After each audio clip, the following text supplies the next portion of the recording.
창세기 15장 1절에서 11절 그리고 17절의 말씀을 가지고 불멸의 약속이라는 제목으로 여러분들과 말씀을 나누도록 하겠습니다.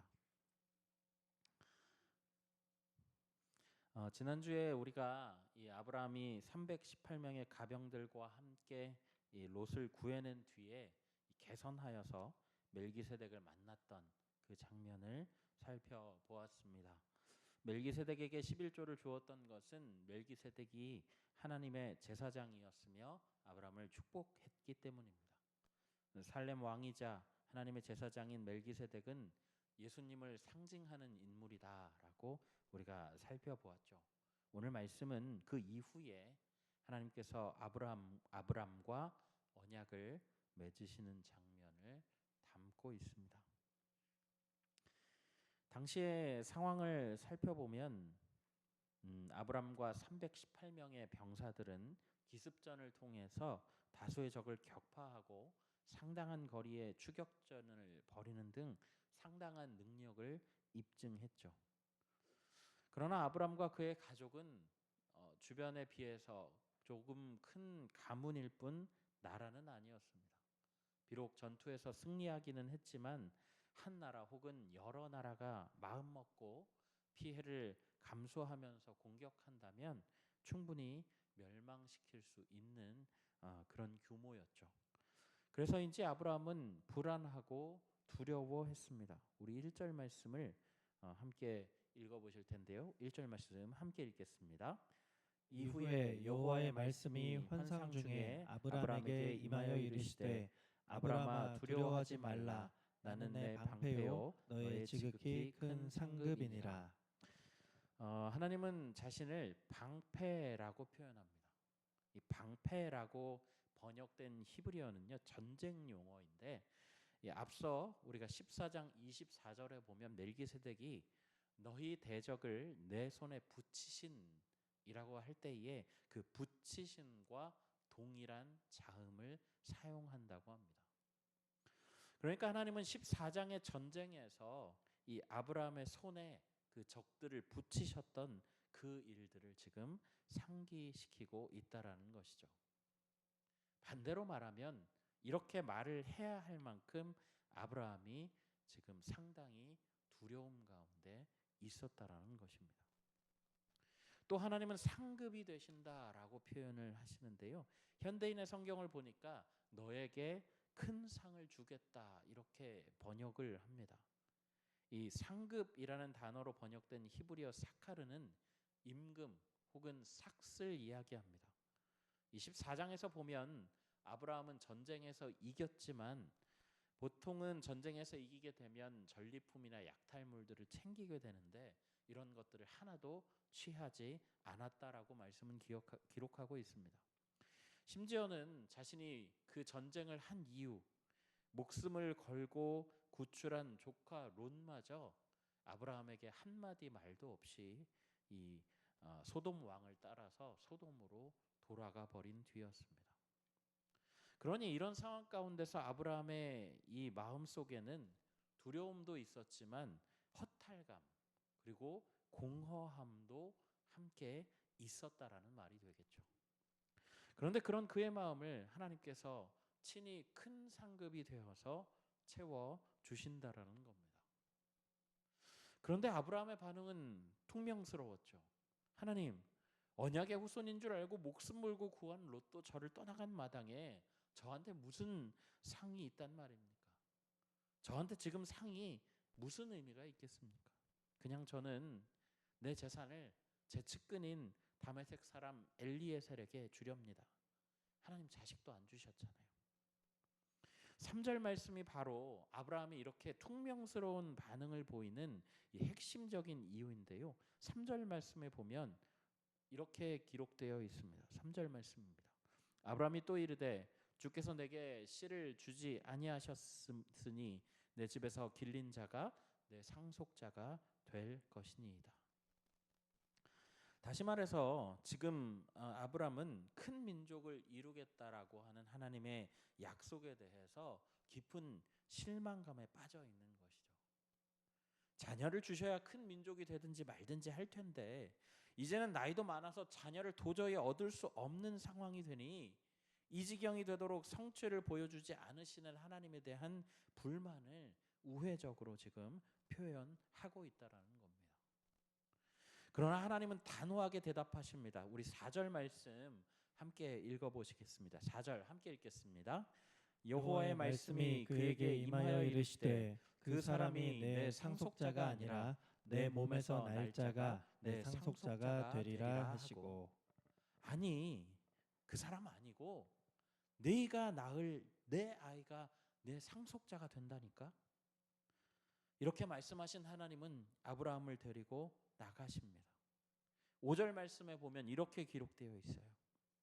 그를 이끌고 밖으로 나가 이르시되 하늘을 우러러 뭇별을 셀 수 있나 보라. 또 그에게 이르시되 내 자손이 이와 같으리라.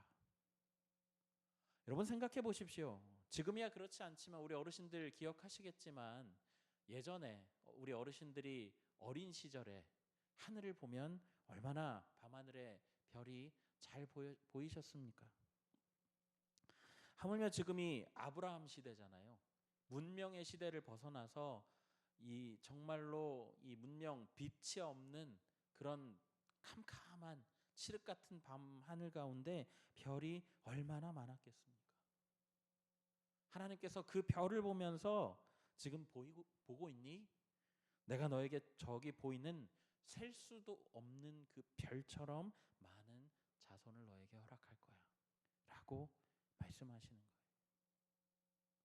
두려움과 불만과 여러 가지 감정 속에 복합된 감정 속에 있는 아브라함에게 이 말씀이 감동을 주었다라는 것입니다. 그러니까 이 말을 들은 아브라함이 6절에 이렇게 말합니다. 제가 한번 읽어드릴게요. 아브라함이 여호와를 믿으니 여호와께서 이를 그의 의로 여기시고. 여러분 여호와를 어떻게 했다고요? 믿으니. 여기 믿다라고 번역된 히브리어가요, 우리가 아주 잘 쓰는 단어입니다. 진실로 그렇습니다라고 하는 의미의 아멘이라는 표현이에요. 아브라함이 그냥 됐습니다. 뭐 그렇다고 칩시다. 이렇게 얘기한 게 아니고요. 진심으로 믿었다라고 이야기합니다. 로마서 4장 18절에 보면 사도 바울이 이 부분을 이렇게 표현합니다. 아브라함이 바랄 수 없는 중에 바라고 믿었다. 사라도 그렇고 지금 자신도 보면 나이가 많고 또 임신의 가능성이 전혀 없어 보이는 자녀를 낳을 수 없는 상태였지만 전능하신 하나님이 콕 집어서 내 몸에서 날 자라야 내 상속자가 될 것이다 라고 말씀하시니 또 그 말씀을 또 아브라함이 믿었다라는 거예요. 그러고 보면 우리가 아브라함이 뭐 믿음의 조상이 맞느냐, 그러기에는 믿음 없는 행동이 너무 많은 것이 아니냐라고 말이 많지만 확실히 이 아브라함이 다르기는 다른 것 같습니다.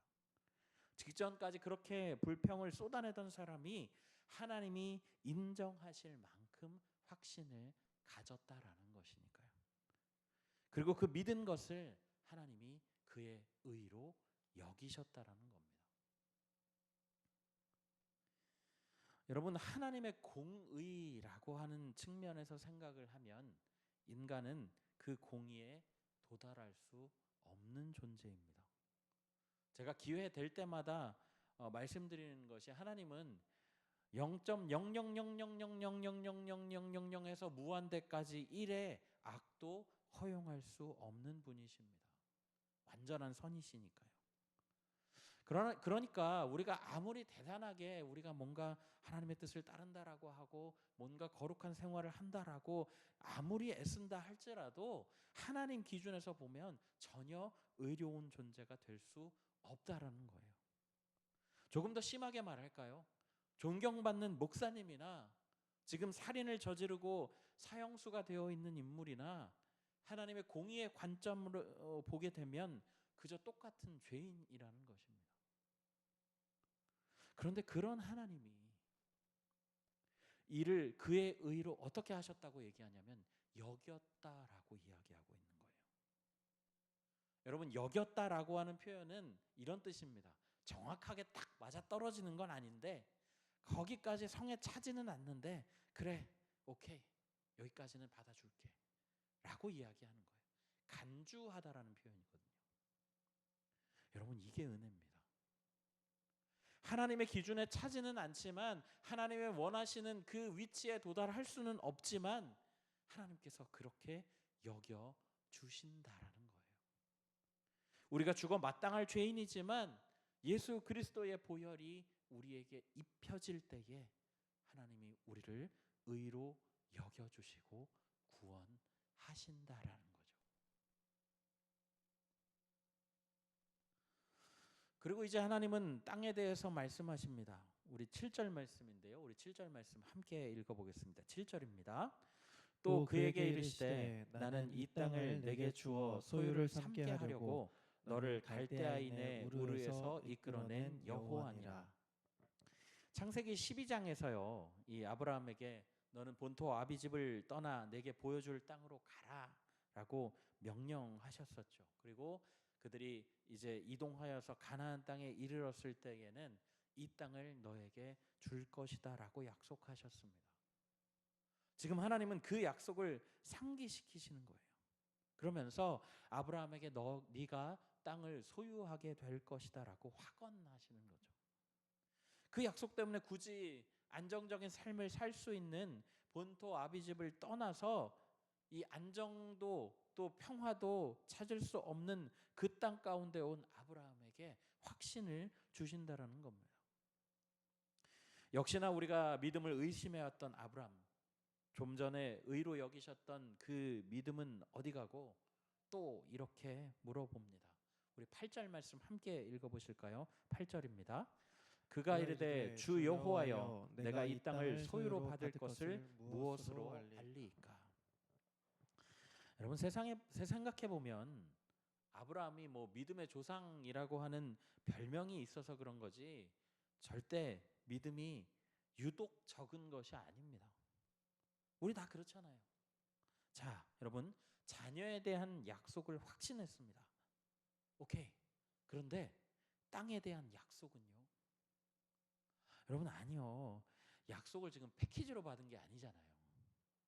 자녀를 약속하실 때 하나님의 별을 보여주셨고 땅 약속하실 때도 뭔가를 보여주셔야 우리에게 확신이 들 것 아닙니까? 이 지극히 인간적인 모습이라는 거죠. 제가 하나님이라면 진즉에 여기서 우리 젊은 사람들이 이야기하는 손절각입니다. 그래, 너는 믿음이 그거밖에 안 된다 이거지? 나는 다른 사람을 택해서 또 믿음의 조상을 만들 수가 있어 라고 하실 수 있다라는 것이죠. 그런데 우리 하나님은 그렇게 하지 않으십니다. 이미 준비된 것이 있었습니다. 우리 9절 말씀인데요. 9절 말씀, 10절 말씀을 함께 읽어보겠습니다. 9절과 10절입니다. 여호와께서 그에게 이르시되 나를 위하여 3년 된 암소와 3년 된 암염소와 3년 된 숫양과 산비둘기와 집비둘기 새끼를 가져올지니라. 아브라함이 그 모든 것을 가져다가 그 중간을 쪼개고 그 쪼갠 것을 마주 대하여 놓고 그 새는 쪼개지 아니하였으며. 여러분, 우리가 말씀을 읽을 때요, 그 지역의 문화나 관습을 같이 알면 말씀을 이해하는데 도움이 참 많이 됩니다. 이 고대 근동 지방에서 일종의 이 계약식이 이런 식으로 진행이 되는데요. 재물을 가져옵니다. 그러면 그 재물을 반으로 쪼개죠. 그리고 언약의 당사자들이 그 사이를 지나가게 되는 것입니다. 이게 무슨 뜻을 가지냐면 만약 둘 중에 누구든지 이 언약을 깨게 되면 동물이 반으로 쪼개진 것처럼 그 사람이나 집단도 반으로 쪼개질 것이다. 즉 죽거나 멸망할 것이다 라고 생명과 또 단체의 명운을 걸고 약속하는 거예요. 그런데 이 약속은 상대가 누구냐에 따라서 방식이 조금씩 달라집니다. 두 집단이나 사람이 동등한 위치에 있을 때에는 당시에는 국력의 우위 또 병력의 우위, 재산의 우위, 사회적 지위의 우위, 인구의 우위 이런 것들이 있겠죠. 이런 약한 쪽인 집단이나 사람만 그 사이를 지나가는 겁니다. 자, 고대 근동의 시각을 이 언약에 그대로 적용을 해본다면 이 약속에서는 누구만 그 사이를 지나가면 되나요? 아브람만 지나가면 됩니다. 왜요? 아브람이 약한 쪽이니까요. 그런데 여러분 어떻게 되었는지 아십니까? 17절 말씀 우리 함께 읽어보실게요. 17절입니다. 해가 져서 어두울 때에 연기나는 화로가 보이며 타는 횃불이 쪼갠 고기 사이로 지나더라. 타는 횃불이 고기 사이를 지나갑니다. 이 구약에서 하나님은 주로 이 불과 관련된 이미지를 많이 사용하시는데 여러분 기억하실지 모르겠는데 모세가 미디안 광야에서 타지 않는 떨기나무를 보고 하나님을 만나잖아요. 횃불, 화로 이런 이미지들이 바로 하나님의 임재를 나타내는 겁니다. 여러분 그렇다면 횃불이 쪼갠 나무 이 재물 사이로 지나갔다라고 하는 것은 하나님이 직접 지나가셨다라는 거예요. 뭔가 잘못된 것 같지 않습니까? 아브라함이 지나가야 하는데 하나님이 직접 지나가셨다라는 거죠. 고대 근동의 문화와 상식과 틀을 깨는 일이었습니다. 그리고 하나님이 이렇게 말씀하시는 거예요. 내가 이 약속을 어기면 죽을 거야. 그런데 여러분 하나님이 죽으실 수 있는 분이신가요? 하나님은 죽음이라고 하는 틀로 가두어둘 수 없는 분이십니다. 생명의 주인이시고 창조자시니까요. 그럼 이 약속은 무슨 뜻이에요? 반드시 지켜지는 약속. 지켜지지 않을 가능성이 단 0.1%도 없는 약속이라는 겁니다.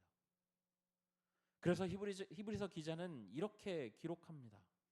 우리 13절과 14절인데요. 제가 한번 13절과 14절 말씀을 여러분께 읽어드리겠습니다.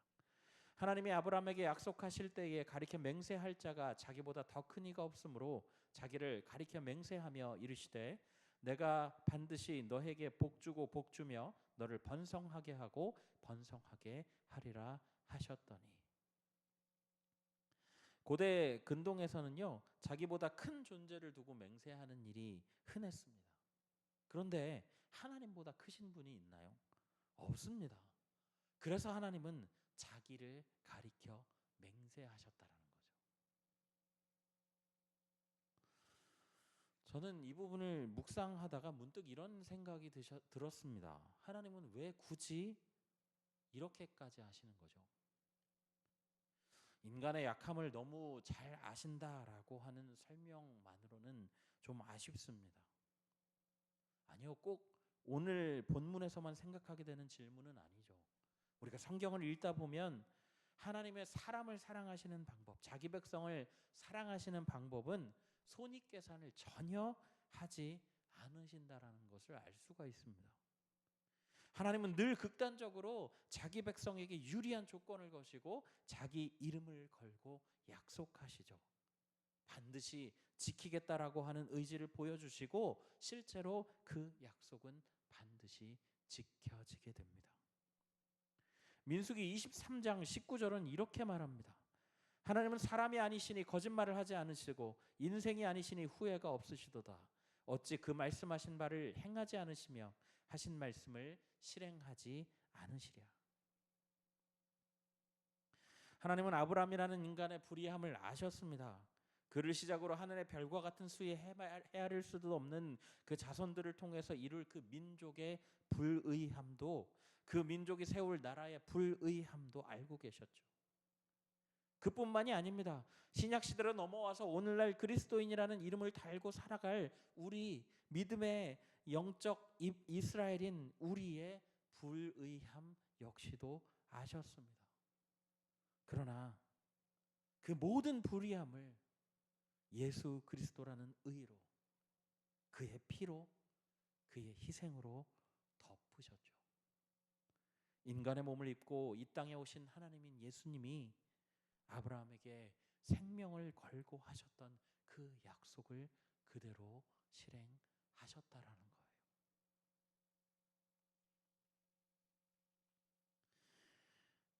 아주 유명한 예화가 있습니다.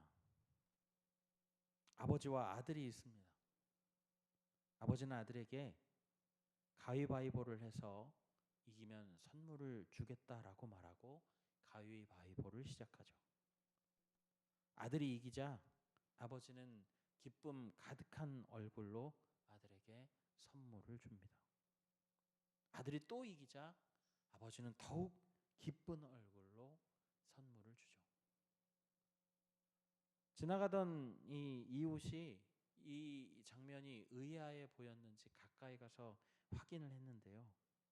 이 아이는 손이 오그라들어 있었습니다. 어렸을 때, 갓난아기였을 때 엄마가 잠깐 일을 하는 동안 불 속에 손을 넣었던 거죠. 죽을 때까지 쥔 손을 펼 수 없게 되었습니다. 아버지는 그런 아들과 가위바위보를 하면서 계속 가위를 냈던 것이죠. 이길 수 없는 게임을 하면서 아들이 이기면 선물을 주는 겁니다. 이유가 뭐죠? 아들을 사랑하니까요. 여러분, 저는 이것이 하나님 사랑의 기본형이라고 생각합니다.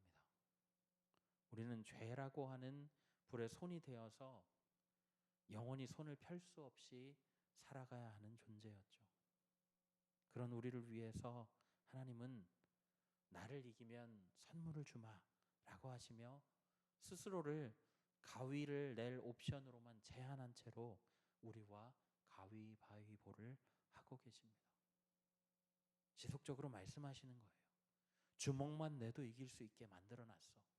너는 와서 주먹만 내면 돼. 그럼 내가 너에게 천국 문을 열고 온갖 가장 좋은 것으로, 너에게 가장 좋은 것으로 너의 삶을 채워줄 거예요.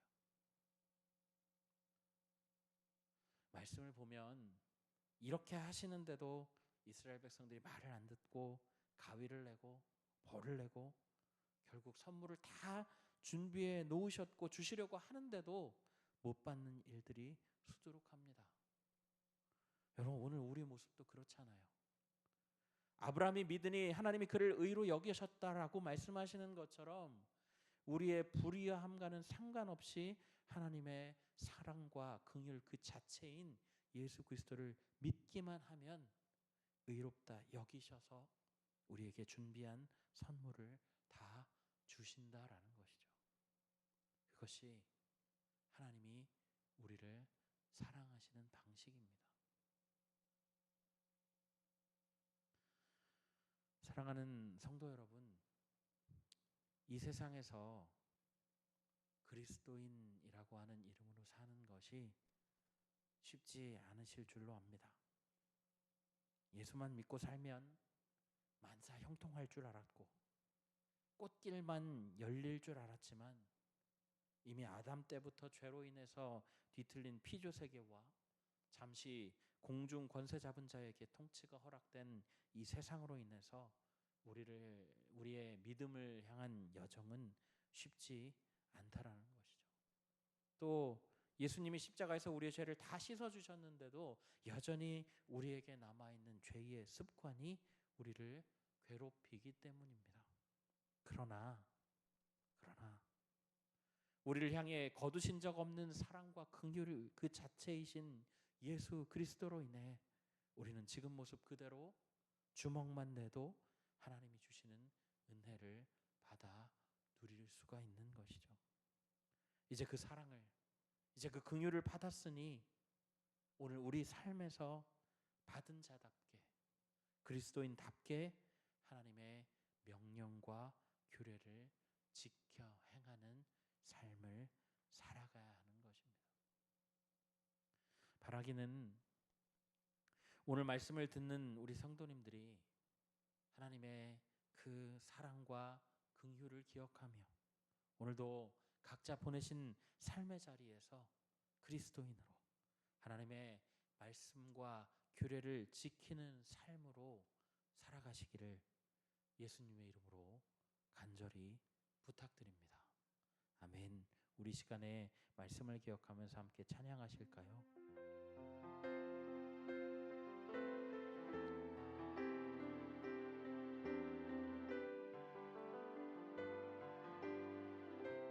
하나님의 은혜로 하나님의 은혜로 있을 데 없는 자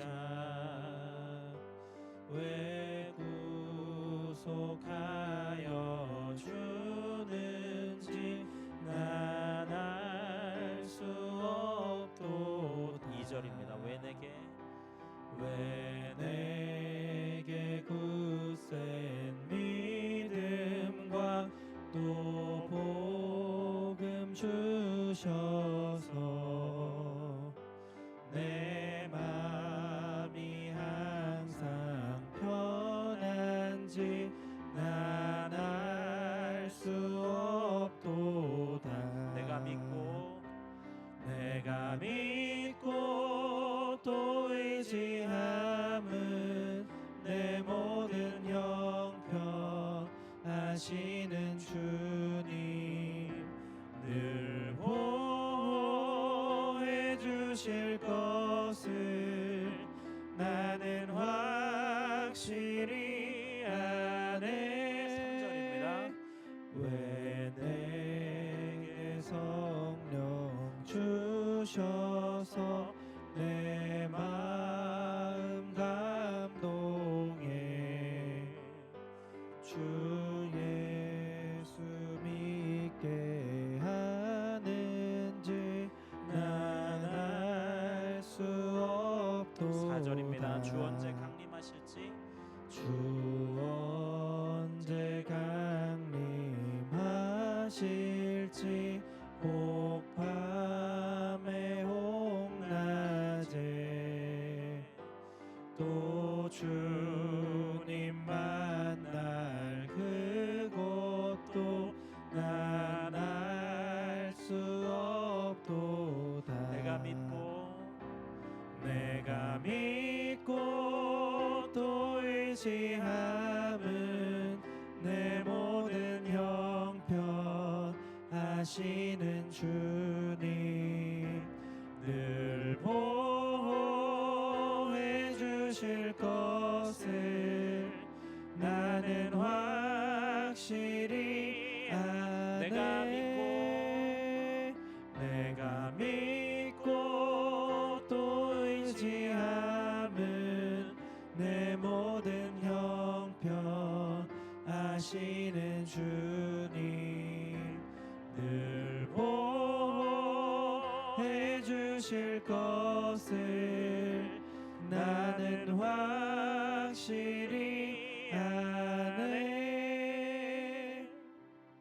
아멘. 우리 이 시간에 말씀을 기억하면서 함께 기도하며 나아가기를 원합니다.